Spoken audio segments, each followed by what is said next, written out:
It's 5:30. Lumabas kami para hindi naman buong araw nagwo-work. Tingin-tingin tayo sa labas kung anong meron.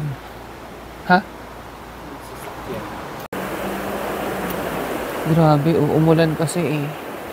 Ang lakas ng agos ng tubig.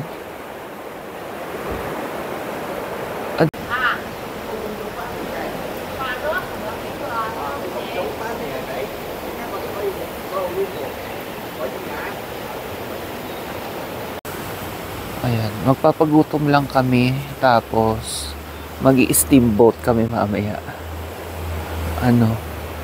Dalawang beses kami mag-i-steamboat. Isang vegetarian, isang pescatarian. So ngayon, tsaka sa isang gabi. Kaya yan, lakad-lakad para magutom. Birding si mama.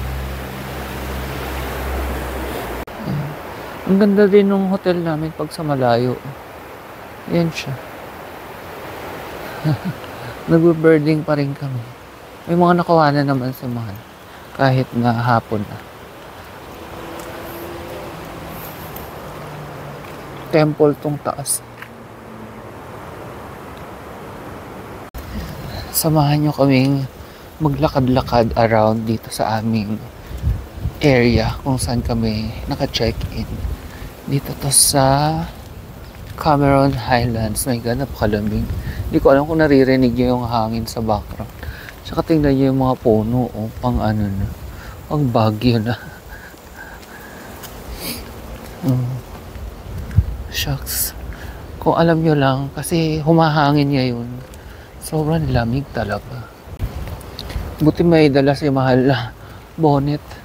Kasi kung hindi, ako ginaw na ang lolo nyo. Ganda ng view. Harap ng lamig.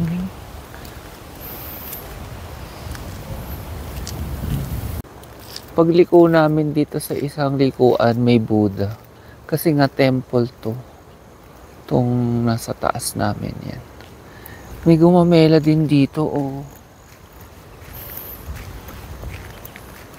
Ayan, gumamela. Ganito lang ang trip namin. Kasi tourist spots na kami sa Kuala Lumpur. Kaya dito, relax lang. Ayan, gumamela. Ganda. Ayan, ang lapit na namin dun sa Buddha. Pipicturean ko siya.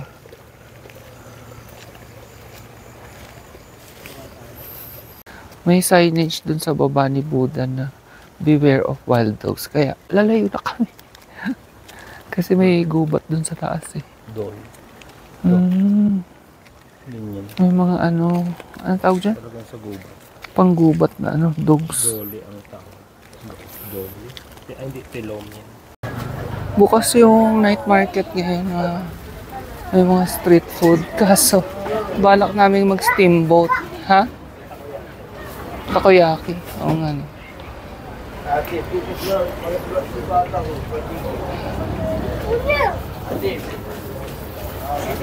Mga fruits. Nasi sotong. Ay, pero 12. Pero pusit. May rowing ng pusit. Mura pa rin. May mga coffee. Oh, may calories. Nakalagay yung calories. Oo nga, no. Ang daming calories. Ito mga noodles. Ayan, Puro Korean. Ito na mga soup din. ready na. Pero may mga balls. Kasama nga yung calories. Ayan, nakalagay 400, 315.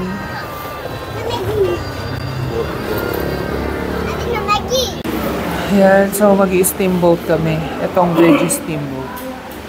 28 ang isa. So, 56.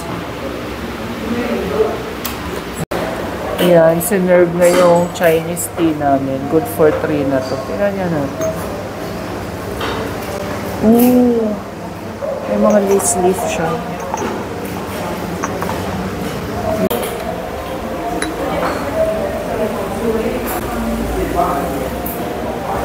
Hindi marunong mag-serve ng tea.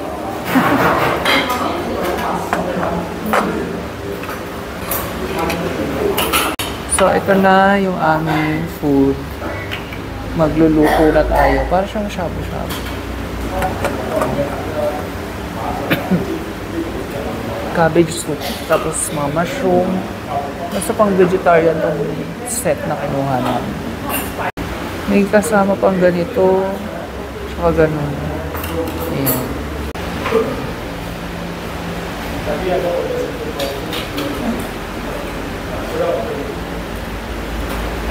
Mahirap. Ayan na siya. Meron na akong hinangong isa. Tikman natin kung ano. Ha?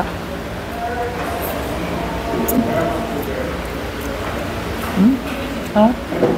Ang sarap niya. Parang chicharon. Ayan, luto na. Ang sarap nung una kong tinikman.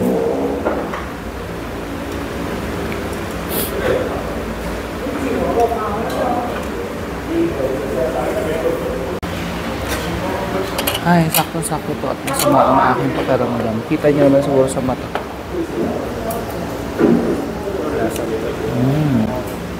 Yung sa soup niya, cabbage soup. Parang nilaga. Sarap. Tapos puro gulay.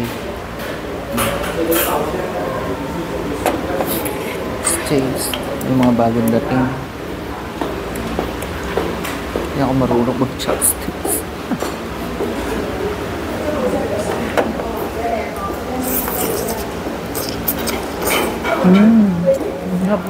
Spinach ba yun? O Chinese cabbage. Diba? Ang sarap nitong green. Hindi ko alam kung anong gulay ko.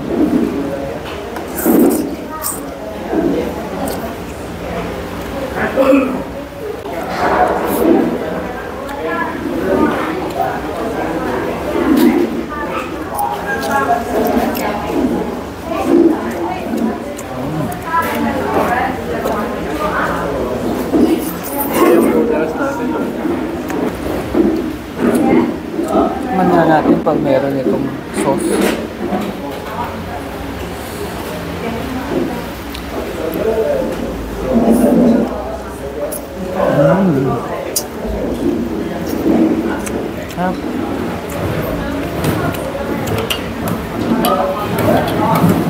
Magkano sa bawa? Yes.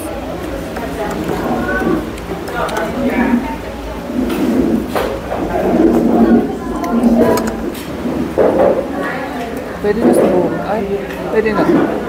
Yung tofu, oh. Hindi pa. Luto na? Mukha kasi hindi pa luto yun. Mukhang pasta yung isang noodles. Pero na ako.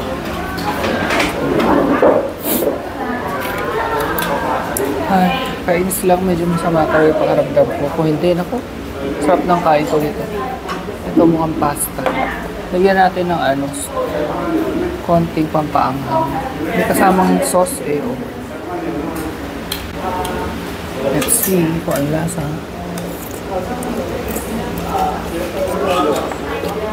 Ang sarap. Akala ko pasta siya.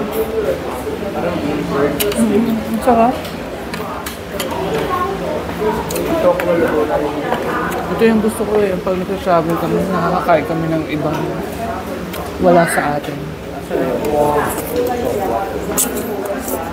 Ayan. Titingnan yung ganito yung itsura nito. Ay, ang sarap niya. Tsaka itong green na to. Oh. Pa-comment naman kung anong gulay to. Sarap-sarap. Kung ano man to. Sarap. Masarap daw yung mais, sabi lumahan. Tikman niya natin. Kamayin ko na.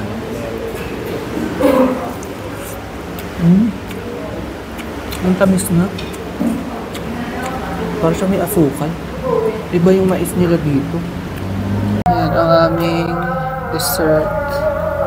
Thank you. Tapos strawberry na may chocolate.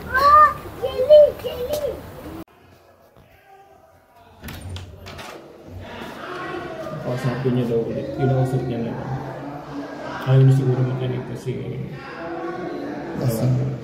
Huwag mo nang ano ba? Video ko lang para may evidence. Mahirap din magpag-initan ka din. Hindi, para naririnig. Ha?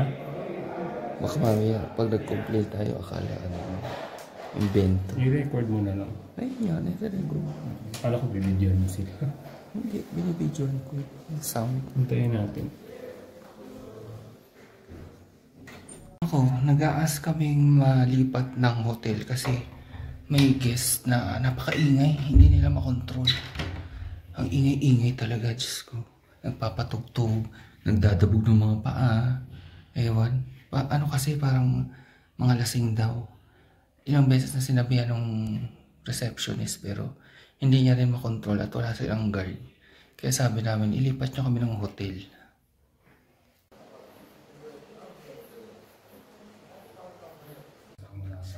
Inilipat naman kami ng hotel. Bukas ko na lang kwento lahat kasi pagod na. Almost 2 AM na. Pahinga muna kami. Pero bad shot sa amin ng Malaysia.